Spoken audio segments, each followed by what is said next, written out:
Miss হবে না আপনার পছন্দের টিভি শো। দেখুন জি5 অ্যাপে একদম ফ্রি।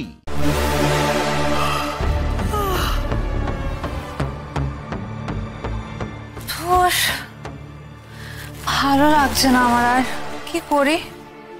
সারাক্ষণ একটা ঘরের মধ্যে ভূতের মতো বসে থাকো। ভালো লাগে কারো? ঘুম থেকে ওঠার পর থেকেই চার দেওয়ালের মধ্যে বন্দি। ভালো লাগছে না আমার আর।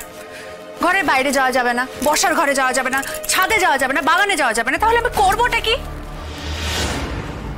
মাথা খারাপ হয়ে যাচ্ছে আমার।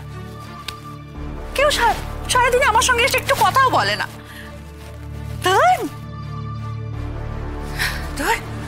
ভালো লাগছে না আমার। কি করবো আমি এখন? আচ্ছা, আমাকে সবসময় এদের কথা শুনে চলতে হবে কেন? কেন কেন আমি এদের কথা শুনে চলবো? কেন আমাকে শুনে চলতে হবে? আমি যদি ঘর থেকে বেরোই তাহলে কি করবে ওরা? হ্যাঁ, আমাকে মারধর করে ঘরের মধ্যে ঢুকিয়ে দেবে? হ্যাঁ, দেখ না দেখ, তাহলে তো আমারই ভালো। আমি তাহলে সকলকে ডেকে বলতে পারবো আমার সঙ্গে কি অত্যাচারটাই না চলছে। তাহলে তো আমারই ভালো হয়। হ্যাঁ, আর ওই ডোরা বৌদি, ওই ডোরা বৌদিটা যা পার বেড়েছে না, ওর থোতা মুখ যদি ভোতা না করে দিয়েছি আমি। না, আমি বাইরে যাই, বাইরে গিয়ে বসি, যা হওয়ার হবে। টিকলু, আই টিকলু, টিকলু, আরে নে ধর পপকর্ন। বুঝলে মা, সময় যেভাবে এগোচ্ছে না, তাতে করে আমাদের আর কদিন পর কিচ্ছু কাজ করতে হবে না। আমাদের হয়ে সমস্ত কাজ করে দেবে এই আর্টিফিশিয়াল ইন্টেলিজেন্স, মানে এআই। তোদের যত রাজ্যের আজগুবি চিন্তা ভাবনা, দে তো। ওই দেখো, আজগুবি চিন্তা ভাবনা, বোঝাও। আচ্ছা দাঁড়াও, আমি তোমাকে বোঝাচ্ছি। মানে মনে করো, এই যে আজকালকার দিনে যেসব সিনেমা হচ্ছে, মানে এখনকার যেসব সিনেমা, সেই সিনেমাতে তুমি সৌমিত্র চ্যাটার্জি, যদি অল্প বয়সে সৌমিত্র চ্যাটার্জিকে দেখতে পাও, কেমন লাগবে তাহলে?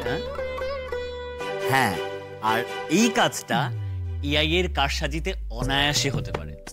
আর যদি সত্যি সেটা হয়, তাহলে এখনকার সব হিরোদের কি অবস্থা হবে বুঝতে পেরেছো? হ্যাঁ, তাহলে তোরা মুশকিলে পড়বে রে। তবে জানো, শুধুমাত্র এসব এন্টারটেইনমেন্ট সেক্টরই না, কাজের জায়গায় ধীরে ধীরে যেভাবে এআই ঢুকে যাচ্ছে, মানে আর কদিন পর থেকে আমাদের আর কোনো কাজই করতে হবে না, সব রোবট করবে। মানে আমাদের আর অফিস যাওয়ারও কোনো দরকার হবে না। তাহলে আর তাহলেই হবে, আমরা 2-4টে রোবট কিনে নেবো, আর তারপরে আমরা বেড়াতে চলে যাবো। তোমার সব অফিসের কাজগুলো রোবট করে দেবে। আরে খাবোটা কি? আমাদের রোজগারপাতি যদি সব বন্ধ হয়ে যায় তাহলে? যত সব অনাসৃষ্টি কথাবার্তা তোদের।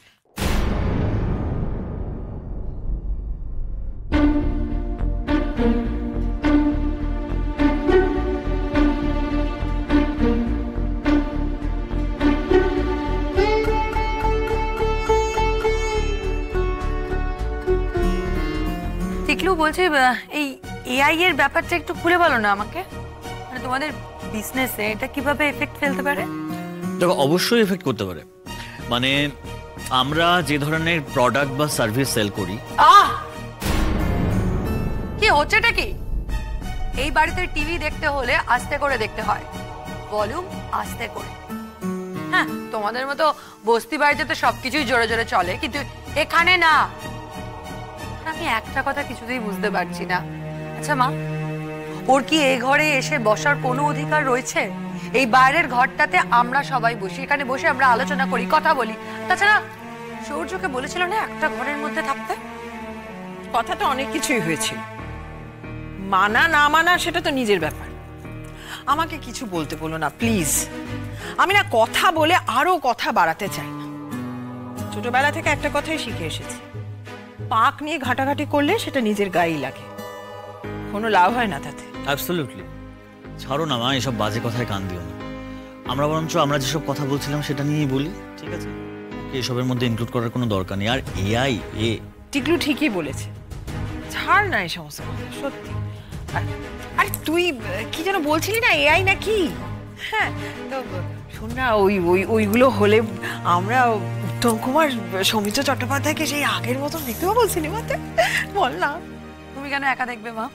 আমরাও দেখবো। মা, ডোরা কিন্তু একদম ঠিক কথা বলছে। এরকম হতেই পারে, কারণ দিনে দিনে সমস্ত সেক্টরে কিন্তু এই এআই টেক ওভার করে নিচ্ছে। ভালোই হলো বুঝলি, আমাকে একটা রোবট কিনে দিস তো, আমি না বাড়ির কাজগুলো তাকে সব শিখিয়ে দেবো, ব্যাস আর কাজ করতে হবে না আমাদের। আচ্ছা মা, বলছি টিয়া কি বেরিয়েছে? হ্যাঁ রে, একটু আগেই বেরোলাম। আচ্ছা তুমি কি গো মা, ওকে তো একটু ডিসিপ্লিনে রাখবে, অ্যাটলিস্ট চেষ্টা করবে। তুমি তো জানো যে ও আমাদের কথা শোনে না, তোমার কথা তাও একটু একটু শোনে। যখন তখন এভাবে রাত বিরেতে বেরিয়ে যায়, ফিরে আসে, রাস্তাঘাটের যা অবস্থা। আর টিকলু, ও কোথায় যাচ্ছে এটা বলে যাবে আমাদেরকে, এইটা তুমি আশাই বা করছো কেন? আরে সারা দিন টিয়া বাড়িতে থাকে, ঘরের মধ্যে বসে থাকে, কিন্তু আমার সাথে একটাও কথা বলে না। চিন্তা করো। সত্যি সত্যি এবার টিয়ার ব্যাপারে সিরিয়াসলি ভাবতে হবে। এরকম ভাবে তো সারাটা জীবন কাটাতে পারে না, তাই না? একজনের গায়ের চামড়াটাও বোধহয় অর্ডার দিয়ে বানানো। মান অপমান কোনো কিছুই গায়ে লাগে না। আরে বাবা, ছাড়ো সত্যরা। এই টিকলু, তোর বাবার জন্য গ্রিন টি করতে যাচ্ছি, তোরা কি কিছু খাবি? চা কফি? আমি খেতে পারি। কি বল? একটা গ্রিন টি দাও। আমার জন্য একটা কফি মা, চিনি দেবেন না? ঠিক আছে, শেষ কর না এটা। অদ্ভুত, একটা মানুষ এখানে বসে আছে আর ওরা জাস্ট আমাকে ইগনোর করে যাচ্ছে। একবারও আমি চা খাবো কিনা জিজ্ঞেস পর্যন্ত করলো না। আমি দেখছি, দাঁড়।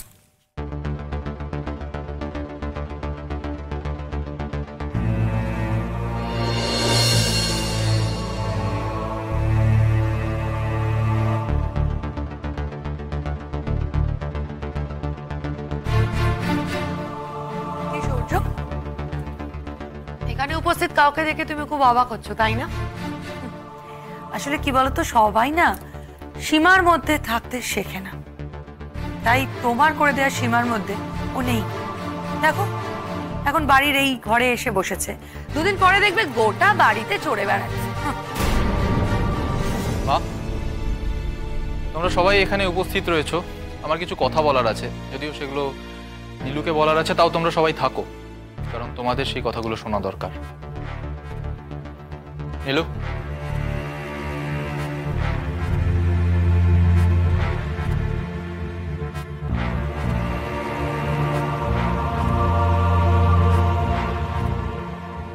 দেখো, আমি এখন যেই কথাগুলো বলতে যাচ্ছি, আমার মনে হয় তুমি জানতে আমি এই কথাগুলো একটা না একটা সময় বলবোই।